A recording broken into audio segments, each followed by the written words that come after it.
Harry Potter and the Sorcerer's Stone, Chapter 6, The Journey from Platform 9 3/4. Harry's last month with the Dursleys wasn't fun. True, Dudley was now so scared of Harry he wouldn't stay in the same room, while Aunt Petunia and Uncle Vernon didn't shut Harry in his cupboard, force him to do anything, or shout at him. In fact, they didn't speak to him at all. Half terrified, half furious, they act as though any chair with Harry in it were empty. Although this was an improvement in many ways, it did become a bit depressing after a while. Harry kept to his room.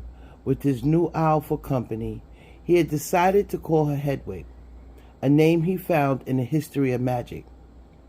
His school books were very interesting. He lay on his bed reading late into the night, Hedwig swooping in and out of the open window as she pleased. It was lucky that Aunt Petunia didn't come in to vacuum anymore, because Hedwig kept bringing back dead mice. Every night before he went to sleep, Harry ticked off another day on a piece of paper that he had pinned to the wall, counting down to September the 1st. On the last day of August, he thought he'd better speak to his aunt and uncle about getting to King's Cross Station the next day. So he went down to the living room where they were watching a quiz show on television. He cleared his throat to let them know he was there, and Dudley screamed and ran from the room. Uncle Vernon? Uncle Vernon grunted to show he was listening. I need to be at King's Cross tomorrow to go to Hogwarts. Uncle Vernon grunted again. Would it be all right if you gave me a lift? Grunt. Harry supposed that meant yes. Thank you. He was about to go back upstairs when Uncle Vernon actually spoke. Funny way to get to a wizard school, the train. Magic carpets all got punctures, have they? Harry didn't say anything. Where is this school anyway? I don't know, said Harry, realizing this for the first time. He pulled the ticket Hagrid had given him out of his pocket. I just take the train from platform 9 3/4 at 11 o'clock, he read. His aunt and uncle stared. Platform what? 9 3/4. Don't talk rubbish, said Uncle Vernon. There is no platform 9 3/4. It's on my ticket. Barking, said Uncle Vernon. Howling mad. The lot of them. You'll see. You just wait. All right, we'll take you to King's Cross. We're going up to London tomorrow anyway, or I wouldn't bother. Why are you going to London? Harry asked, trying to keep things friendly. Taking Dudley to the hospital, growled Uncle Vernon. Got to have that ruddy tail removed before he goes to Smeltings. Harry woke at 5 in the morning and was too excited and nervous to go back to sleep. He got up and pulled on his jeans because he didn't want to walk into the station in his wizard's robes. He changed on the train. He checked his Hogwarts list yet again to make sure he had everything he needed, saw that Hedwig was shut safely in her cage, and then paced the room waiting for the Dudleys to get up. 2 hours later, Harry's huge, heavy trunk had been loaded into Dursley's car. Aunt Petunia had talked Dudley into sitting next to Harry, and they set off. They reached King's Cross at 10:30. Uncle Vernon dumped Harry's truck into a cart and wheeled it into a station for him. Harry thought this was strangely kind until Uncle Vernon stopped dead, facing the platforms with the nasty grin on his face. Well, there you are, boy. Platform 9, platform 10. Your platform should be somewhere in the middle, but they don't seem to have built it yet, do they? He was quite right, of course. There was a big plastic number 9 over one platform and a big plastic number 10 over the one to the next to it. And in the middle, nothing at all. Have a good term then, said Uncle Vernon, and with an even nastier smile. He left without another word. Harry turned and saw the Dursleys drive away. All three of them were laughing. Harry's mouth went rather dry. What on earth was he going to do? He was starting to attract a lot of funny looks because of Hedwig. He'd have to ask somebody. He stopped the passing guard, but didn't dare mention platform 9 3/4. The guard had never heard of Hogwarts, and when Harry couldn't even tell him what part of the country it was in, he started to get annoyed, as though Harry was being stupid on purpose. Getting desperate, Harry asked for the train that left at 11 o'clock, but the guard said there wasn't one. In the end, the guard strode away, muttering about time wasters. Harry was now trying hard not to panic. According to the large clock over the arrival board, he had 10 minutes left to get on the train to Hogwarts, and he had no idea how to do it. He was stranded in the middle of a station with a trunk he could barely lift, a pocket full of wizard money, and a large owl. Hagrid must have forgotten to tell him something you had to do, like tapping the third brick on the left to get into Diagon Alley. He wondered if he could get out his wand and start tapping the ticket inspector's stand between platforms 9 and 10. At that moment, a group of people passed just behind him, and he caught a few words of what they were saying. Packed with muggles, of course. Harry swung around. The speaker was a plump woman who was talking to 4 boys, all with flaming red hair. Each of them was pushing a trunk like Harry in front of them. They had an owl. Heart hammering, Harry pushed his cart after them. They stopped, and so did he, just near enough to hear what they were saying. Now, what's the platform number? Said the boy's mother. 9 3/4, piped the small girl, also redhead, who was holding her hand. Mom, I can't go. You're not old enough, Jenny. Now be quiet. All right, Percy, you go first. What looked like the oldest boy marched towards the platforms 9 and 10. Harry watched, careful not to blink in case he missed it. But just as the boy reached the dividing barrier between the 2 platforms, a large crowd of tourists came swarming in front of him, and by the time the last backpack had cleared away, the boy had vanished. Fred, you next, the plump woman said. I'm not Fred, I'm George, said the boy. Honestly, woman, you call yourself our mother. Can't you tell I'm George? Sorry, George, dear. Only joking, I'm Fred, said the boy, and off he went. His twin called after him to hurry up, and he must have done so because a second later he had gone. But how had he done it? Now the third brother was walking briskly toward the barrier. He was almost there, and quite suddenly he wasn't anywhere. There was nothing else for it. Excuse me, Harry said to the plump woman. Hello, dear, she said. First time at Hogwarts? Ron's new, too. She pointed at the last and youngest of her sons. He was tall, thin, and gangling, with freckles, big hands and feet, and a long nose. Yes, said Harry. The thing is, I don't know how to get on the platform, she said kindly, and Harry nodded. Not to worry, she said. All you have to do is walk straight at the barrier between platforms 9 and 10. Don't stop and don't be scared you'll crash into it. That's very important. Best to do it at a bit of a run if you're nervous. Go on, go now before Ron. Okay, said Harry. He pushed his trolley around and stared at the barrier. It looked very solid. He started to walk toward it. People jostled him on their way to the platforms 9 and 10. Harry walked more quickly. He was going to smash right into the barrier. Then he'd be in trouble. Leaning forward on his cart, he broke into a heavy run. The barrier was coming nearer and nearer. He wouldn't be able to stop. The cart was out of control. He was a foot away. He closed his eyes, ready for the crash. It didn't come. He kept running. He opened his eyes. A Scarlet Stream engine was waiting next to a platform packed with people. A sign overhead said Hogwarts Express, 11 o'clock. Harry looked behind him and saw a right iron archway where the barrier had been, with the words, Platform 9 3/4 on it. He had done it. Smoke from the engine drifted over the heads of the chattering crowd, while cats of every color wound here and there between their legs. Owls hooted to one another in a disgruntled sort of way over the babble and the scraping of heavy trunks. The first few carriages were already packed with students, some hanging out the windows to talk to their families, some fighting over seats. Harry pushed his cart off down the platform in search of an empty seat. He passed the round-faced boy who was saying, "Gran, I've lost my toad again." "Oh, Neville," he heard the old woman sigh. A boy with dreadlocks was surrounded by a small crowd. "Give us a look, Lee. Go on."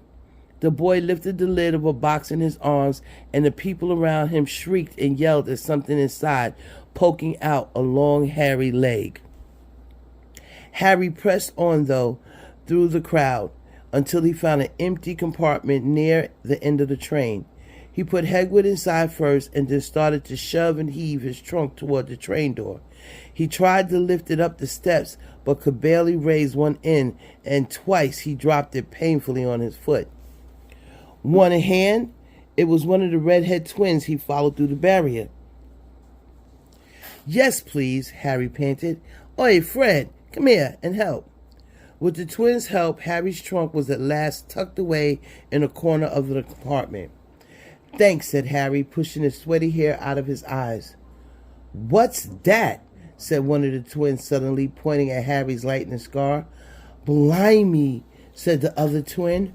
"Are you—" "He is," said the first twin. "Aren't you?" he added to Harry. "What?" said Harry. "Harry Potter," chorused the twins. "Oh, him," said Harry. Yes, I am." The two boys gawked at him, and Harry felt himself turning red. Then, to his relief, a voice came floating into the train's door. "Fred, George, are you there?" "Coming, Mom." With the last look at Harry, the twins hopped off the train. Harry sat down next to the window where, half hidden, he watched the red-haired family on the platform hear what they were saying. Their mother had just taken out her handkerchief. "Ron, you've got something on your nose." The youngest boy tried to jerk out of her way, but she grabbed him and began rubbing the end of his nose. "Mom, get off." He wiggled free. Is Ickle Ronnie something on his nose?" said one of the twins. "Shut up," said Ron. "Where's Percy?" said their mother. "He's coming now." The oldest boy came striding into sight. He had already changed into his billowing black Hogwarts robes, and Harry noticed a shiny red and gold badge on his chest with the letter P on it. "Can't stay long, Mother," he said. "I'm up front. The prefects have got 2 compartments to themselves." "Oh, are you a prefect, Percy?" said one of the twins with an air of great surprise. "You should have said something. We had no idea." "Hang on. I think I remember him saying something about it," said the other twin. "Once or twice a minute all summer." "Oh, shut up," said Percy the prefect. "How come Percy gets new robes anyway?" said one of the twins. "Because he's a prefect," said his mother fondly. "All right, dear. Have a good term. Send me an owl when you get there." She kissed Percy on the cheek and he left. Then she turned to the twins. "Now you two. This year you behave yourselves.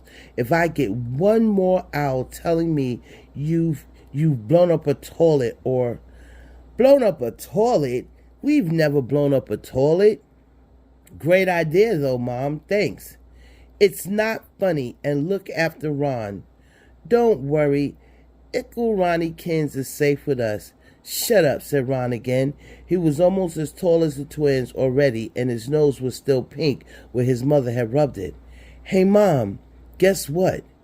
Guess who we just met on the train?" Harry leaned back quickly so they couldn't see him looking. "You know that black-haired boy who was near us in the station? Know who he is?" "Who?" "Harry Potter." Harry heard the little girl's voice. "Oh, Mom, can I go on the train and see him? Mom, oh, please."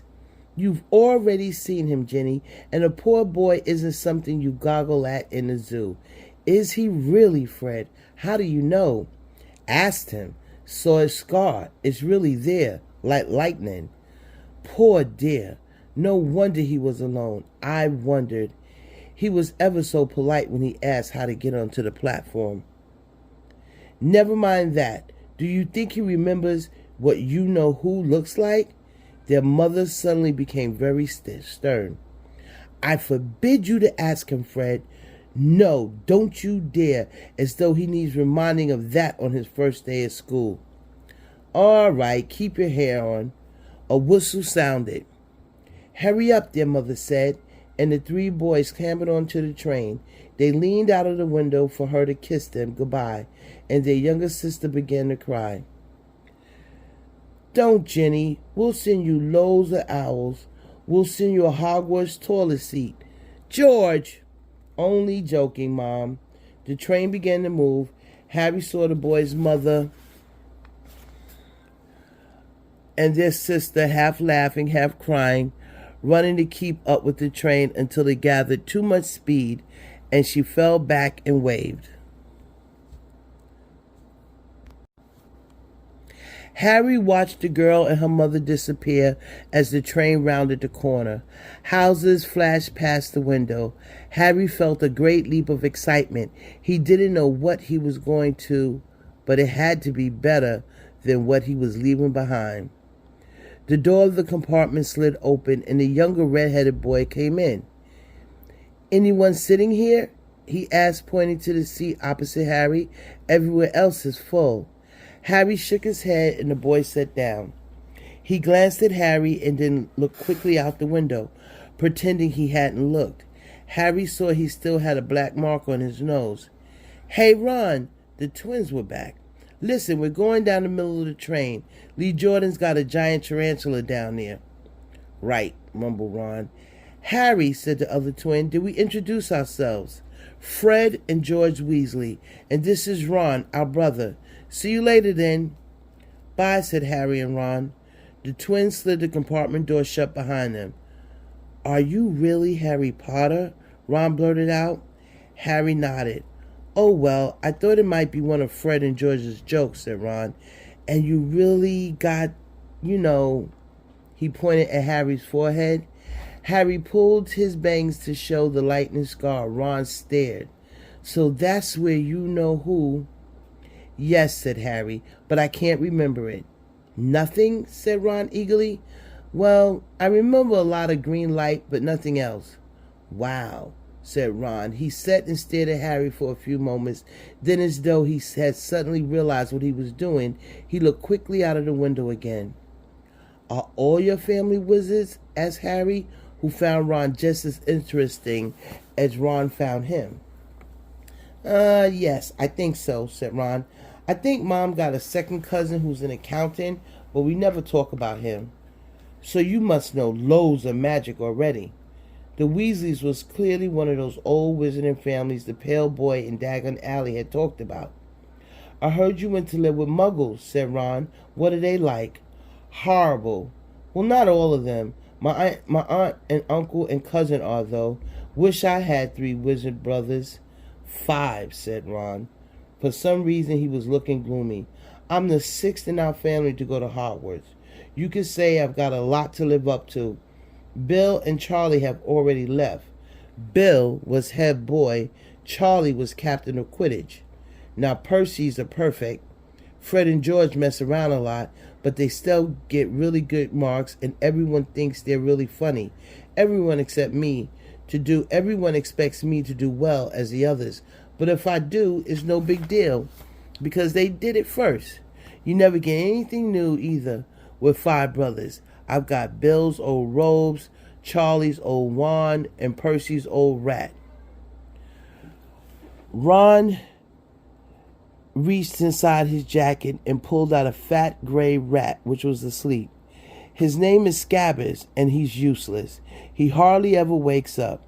Percy got an owl from my dad for being made perfect, but they couldn't afford... I got Scabbers instead. Ron's ears went pink.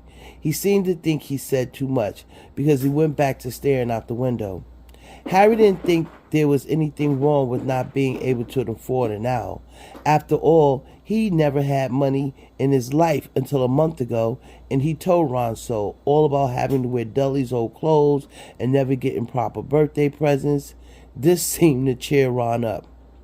And until Hagrid told me, I didn't know anything about being a wizard or about my parents or Voldemort. Ron grasped. What? You said you know whose name, said Ron, sounding both shocked and impressed. I'd have thought you of all people. I'm not trying to be brave or anything saying the name, said Harry. I just never knew you shouldn't. See what I mean? I've got loads to learn. I bet, he added, voicing for the first time something that he's been worrying him a lot lately. I bet I'm the worst in the class. You won't be. There's loads of people who came from Muggle families and they learn quick enough. While they had been talking, the train had carried them out of London. Now they were speeding past fields full of cows and sheep, and they were quiet for a while, watching the fields and lanes flick past. Around 12:30, there was a great chattering outside in the corridor, and a smiling, dimpled woman slid back the door and said, "Anything off the cart, dears?" Harry, who hadn't had any breakfast, leaped to his feet, but Ron's ears went pink again, and he muttered that he bought sandwiches. Harry went out into the corridor. He had never had any money for candy with the Dursleys, and now that he had pockets rattling with gold and silver, he was ready to buy as many Mars bars as he could carry. But the woman didn't have Mars bars. What she did have were Bertie Bott's every flavored beans, Drooble's best blowing gum, chocolate frogs, pumpkin pastries, cauldron cakes, licorice wands, and a number of strange things Harry had never seen in his life. Not wanting to miss anything, he got some of everything and paid the woman 11 silver sickles and 7 bronze knuts. Ron stared at Harry as Harry brought it all back to the compartment and tipped it onto an empty seat. "Hungry, are you?" "Starving," said Harry, taking a large bite out of a pumpkin pastry. Ron had taken out a lumpy package and unwrapped it. There were 4 sandwiches inside. He pulled one of them apart and said, "She always forgets I don't like corned beef." "Swap you for one of these," said Harry, holding up a pastry. "Go on." "You don't want this. It's all dry," said Ron. "She hasn't so much time," he added. "You know, with 5 of us." "Go on, have a pastry," said Harry, who had never had anything to share before, or indeed anyone to share it with. It was a nice feeling sitting there with Ron, eating their way through all Harry's pastries, cakes, and candies. The sandwiches lay forgotten. "What are these?" Harry asked Ron, holding up a pack of chocolate frogs. "They're not really frogs, are they?" He was starting to feel that nothing would surprise him. "No," said Ron, "but see what the card is. I'm missing Agripapa." "What?" "Oh, of course you wouldn't know. Chocolate frogs have cards inside them, you know, to collect. Famous witches and wizards. I've got about 500, but I haven't got Agripapa or Ptolemy." Harry unwrapped his chocolate frog and picked up the card. It shows a man's face. He wore half-moon glasses, had a long, crooked nose, and flowing silver hair, beard, and mustache. Underneath the picture said the name Albus Dumbledore. "So this is Dumbledore," said Harry. "Don't tell me you never heard of Dumbledore," said Ron. "Can I have a frog? I might get Thanks." Harry turned over his card and read, "Albus Dumbledore, currently headmaster of Hogwarts. Considered by many the greatest wizard of modern time, Dumbledore is particularly famous for his defeat of the dark wizard Grindelwald in 1945, for the discovery of 12 uses of dragon blood, and his work on alchemy with his partner Nicholas Flamel. Professor Dumbledore enjoys chamber music and 10-pin bowling." Harry turned the card back over and saw to his astonishment that Dumbledore's face had disappeared. "He's gone." "Well, you can't expect him to hang around all day," said Ron. "He'll be back." "No, I've got Morgana again. I've got about 6 of her. Do you want it? You can start collecting." Ron's eyes strayed to the pile of chocolate frogs, wanting to unwrap. "Help yourself," said Harry. "But in, the Muggle world, people just stay put in photos. Do they?" What? They don't move at all? Ron sounded amazed. Weird. Harry stared at Dumbledore. Harry stared as Dumbledore sidled back into the picture on his card and gave him a small smile. Ron was more interested in eating the frogs than looking at the famous witches and wizard cards, but Harry couldn't keep his eyes off of them. Soon he not only had Dumbledore and Morgana, but Haggis of Woodcraft, Albert Gunnigan Gears, Percivus, and Merlin. He finally tore his eyes away from the Judas Calunda, who was scratching her nose to open a bag of Bertie Bott's every flavor beans. You want to be careful with those, Ron warned Harry. When they say every flavor, they mean every flavor. You know, you get all the ordinary ones like chocolate and peppermint and marmalade, but then you get spinach and liver and tripe. George reckons he got a booger flavored one once. A booger flavored one once. Ron picked up a green bean, looked at it carefully, and bit into a corner. Blech! Ugh! Sprouts. They had a good time eating the every flavor beans. Harry got toast, coconut, baked beans, strawberry curry, grass, coffee, sardine, and when even brave enough to nibble the end of a funny gray one, Ron wouldn't touch, which turns out to be pepper. The countryside now, flying past the window, was becoming wilder. The neat fields had gone. Now there were woods, twisting rivers, and dark green hills. There was a knock on the door of their compartment, and a round-faced boy Harry passed on the platform 9 3/4 came in. He looked tearful. "Sorry," he said, "but have you seen a toad at all?" When they shook their heads, he wailed, "I've lost him. He keeps getting away from me." "He'll turn up," said Harry. "Yes," said the boy miserably. "Well, if you see him." He left. "Don't know why he's so bothered," said Ron. "If I bought a toad, I'd lose it as quick as I could. Mind you, I bought Scabbers, so I can't talk." The rat was still snoozing on Ron's lap. "He might have died and you wouldn't know the difference," said Ron in disgust.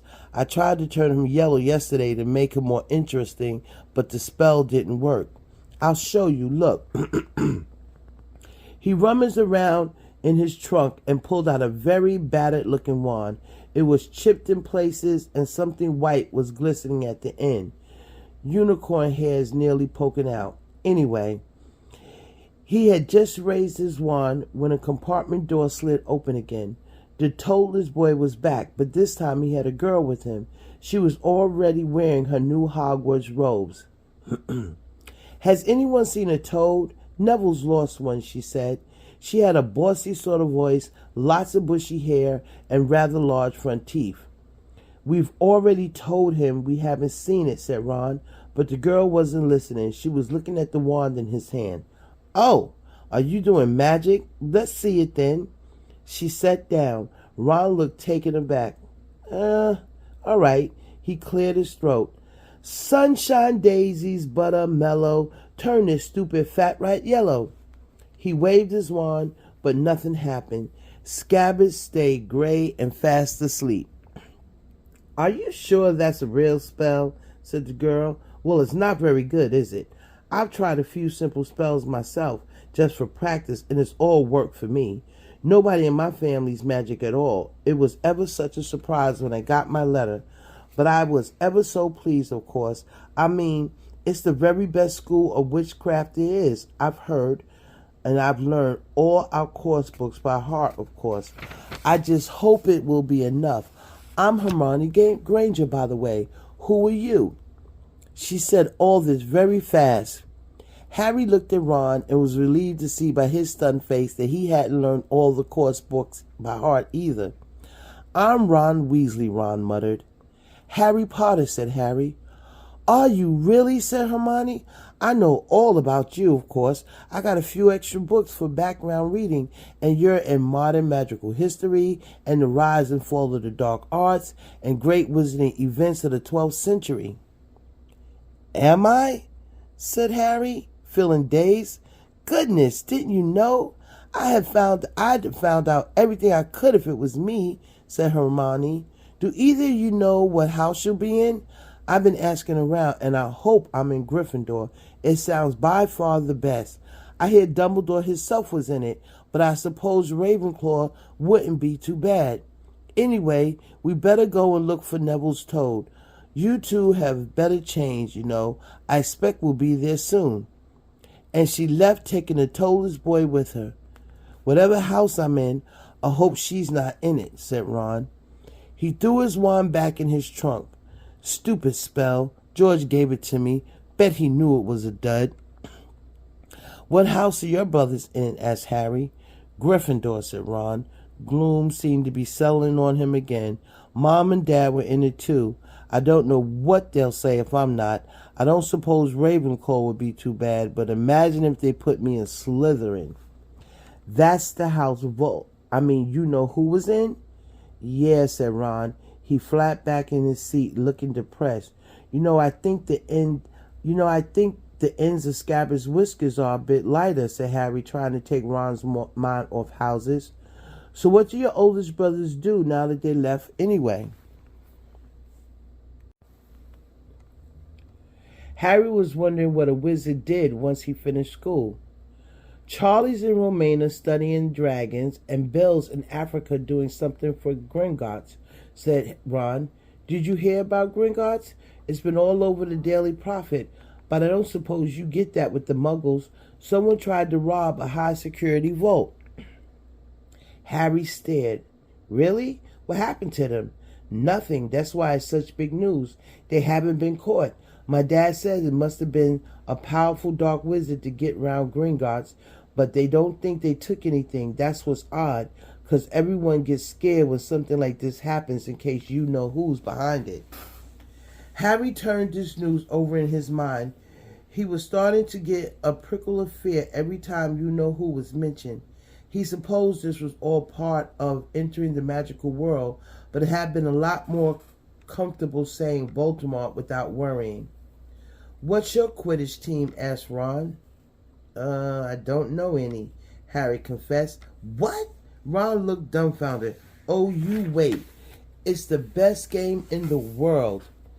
And he was off, explaining all about 4 balls and the positions of the 7 players, describing famous games he'd been to with his brothers and the broomstick he'd like to get if he had the money. He was just taking Harry through the finer points of the game when the compartment door slid open yet again, but it wasn't Neville the toadless boy or Hermione Granger this time. The 3 boys entered, and Harry recognized the middle one at once. It was the pale boy from Madame Milkin's robe shop. He was looking at Harry with a lot more interest than he'd shown back in Diagon Alley. Is it true? He said. They're saying all down the train that Harry Potter is in this compartment. So is you, is it? Yes, said Harry. He was looking at the other boys. Both of them were thick-set, looked extremely mean. Standing on either side of the pale boy, they looked like bodyguards. Oh, this is Crabbe and this is Goyle, said the pale boy carelessly, noticing where Harry was looking. And my name is Malfoy, Draco Malfoy. Ron gave a slight cough, which might have been hiding a snicker. Draco Malfoy looked at him. Think my name's funny, do you? No need to ask who you are. My father told me all about the Weasleys, have red hair, freckles, and more children than they can afford. He turned back to Harry. You'll soon find out some wizarding families are much better than others, Potter. You don't want to go making friends with the wrong sort. I can help you there. He held out his hand to shake Harry's, but Harry didn't take it. I think I can tell who the wrong sort are for myself, thanks, he said coolly. Draco Malfoy didn't go red, but a pink tinge appeared in his pale cheeks. I'd be careful if I were you, Potter, he said slowly. Unless you're a bit politer, you'll go the same way as your parents. They didn't know what was good for them either. You hang around with riffraff like the Weasleys and that Hagrid, and it'll rub off on you. Both Harry and Ron stood up. Say that again, Ron said, his face as red as his hair. Oh, you gonna fight us, are you? Malfoy sneered. Unless you get out now, said Harry, moving bravely than he felt, because Crabbe and Goyle were a lot bigger than him or Ron. But we don't feel like leaving, do we, boys? We've eaten all our food, and you seem to have some. Goyle reached toward the chocolate frauds next to Ron. Ron leaped forward, but before he so much as touched Goyle, Goyle let out a horrible yell. Scabbers the rat was hanging off his finger. Sharp little teeth sunk deep into Goyle's knuckle. Crabbe and Malfoy backed away as Goyle swung Scabbers around and around, howling, and then Scabbers finally flew off and hit the window. All three of them disappeared at once. Perhaps they thought there were more rats lurking among the sweets, or perhaps they heard footsteps because a second later, Hermione Granger had come in. "What has been going on?" she said, looking at the sweets all over the floor and Ron picking up Scabbers by his tail. "I think he's been knocked out," Ron said to Harry. He looked closer at Scabbers. "No, I don't believe it. He's gone back to sleep." And so he had. "You've met Malfoy before?" Harry explained about their meeting in Diagon Alley. "I've heard of his family," said Ron darkly. "They were some of the first to come back to our side after you-know-who disappeared. Say they've been bewitched. My dad doesn't believe it. He said Malfoy's father didn't need an excuse to go over to the dark side." He turned to Hermione. "Can we help you with something?" "You better hurry up and put on your robes on. I've just been up to the front to ask the conductor, and he said we're nearly there. You haven't been fighting, have you? You'll be in trouble before we even get there." "Scabbers has been fighting, not us," said Ron, scowling at her. "Would you mind leaving while we change?" "All right. I only came in here because people outside are behaving very childishly, racing up and down the corridors," Hermione said in a stiffly voice. "And you got dirt on your nose, by the way. Did you know?" Ron glared at her as she left. Harry peered out the window. It was getting dark. He could see mountains and forests up a deep purple sky. The train did seem to be slowing down. He and Ron took off their jackets and pulled on their long black robes. Ron's were a bit short for him. You could see his sneakers underneath them. A voice echoed through the train. "We'll be reaching Hogwarts in 5 minutes' time. Please leave your luggage on the train. It will be taken to the school separately." Harry's stomach lurched with nerves, and Ron, he saw, looked pale under his freckles. They crammed their pockets with the last of the sweets and joined the crowd thronging the corridor. The train slowed right down and finally stopped. People pushed their way toward the door and out into the tiny dark platform. Harry shivered in the cold night air. Then a lamp came bobbing over the heads of the students, and Harry heard a familiar voice. First years, over here." "All right there, Harry?" Hagrid's big, hairy face beamed over the sea of heads. "Come on, follow me. Any more first years? Mind your step now. First years, follow me." Slipping and stumbling, they followed Hagrid down what seemed to be a steep, narrow path. It was so dark on either side of them that Harry thought there must be thick trees there. Nobody spoke much. Neville, the boy who kept losing his toes, sniffled once or twice. "You'll get your first sight of Hogwarts in a sec," Hagrid called over his shoulders. "Just round the bend here." There was a loud ooh. The narrow path had opened suddenly onto the edge of a great black lake. Perched atop a high mountain on the other side, its windows sparkling in the starry sky, was a vast castle with many turrets and towers. "No more than 5 in a boat," Hagrid called, pointing to a fleet of little boats sitting in the water by the shore. Harry and Ron were followed into their boats by Neville and Hermione. "Everyone in?" shouted Hagrid, who had a boat to himself. "Right then, forward!"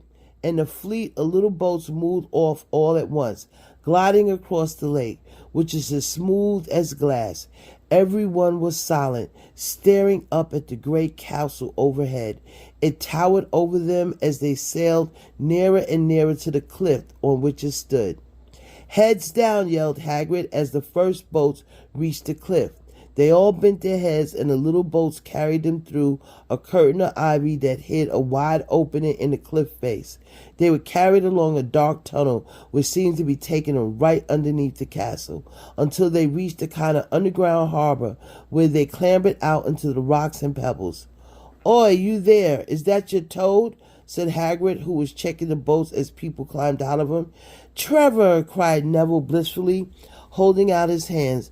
Then they clambered up a passageway in the rock after Hagrid's camp, coming out at last onto smooth, damp grass, right in the shadow of the castle. They walked up a flight of stone steps and crowded around the huge oak front door. "Everyone here? You there, still got your toad?" Hagrid raised a gigantic fist and knocked 3 times on the castle door.